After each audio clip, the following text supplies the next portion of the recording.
প্রথমে তোমাদের একটি ভিডিও দেখাবো, তারপরে ভিডিওটির সবচেয়ে ফানি কমেন্টগুলি পড়ে শোনাবো। আজকে আমি সুমির জন্য বানালাম চিকেন সুন্দরী। নর্মাল ভাবে চিকেন তো অনেকবারই বানিয়েছি, এবার আমি ভাবলাম একটু অন্যভাবেই চিকেন বানানো যাক। যেহেতু আমার ঘরে ছিল পাকা টমেটো, ক্যাপসিকাম, টক দই আর শিলে বাটা সুন্দর মশলা। আচ্ছা, তোমরা কি জানো মিক্সচারের মশলা থেকে শিলে বাটা মশলা টেস্টই আলাদা। সব রকম মশলা আমি শিলে বেটে টক দই দিয়ে ক্যাপসিকাম টমেটো সবকিছু দিয়ে মাংসটা মাখিয়ে রেখে দিলাম প্রায় আধা ঘন্টা পর দেখো মাংসটার পুরো কালারটা পুরো চেঞ্জ হয়ে গেছে। এরকম করে মাংস রান্না আমি বাড়িতে আগে একবারও করেছিলাম। মাংসটা খেতে এত টেস্টি হয়েছিল যে ভাবলাম তোমাদের কাছে এই মাংস রান্নার রেসিপিটা আবার একবার শেয়ার করি। টুন্টুমা, তুমি আজকে কি রান্না করছো?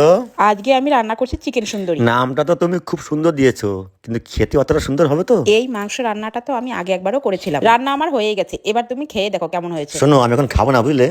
আমি যে বাড়িতে গেছিলাম কালের সাইডে, ওরা আমাকে না খেয়ে ছাড়লোই না, আমাকে না খেয়ে আসতে দেবেই না।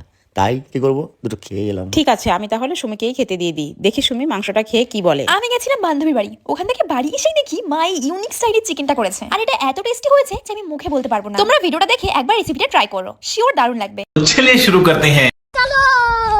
বলছি কি মামনি, ওটা তোমার নখ না বিড়ালের নখ? জানি না। মানুষ ভাত খায় দাঁত দিয়ে, আর সুমি ভাত খায় ঠোঁট দিয়ে। সুটিয়ে লাল করে দেবো, নোংরামি বার করে দেবো। কাকু ঠিকই বলেছেন, আপনাকে খেয়ে ছেড়ে দিল।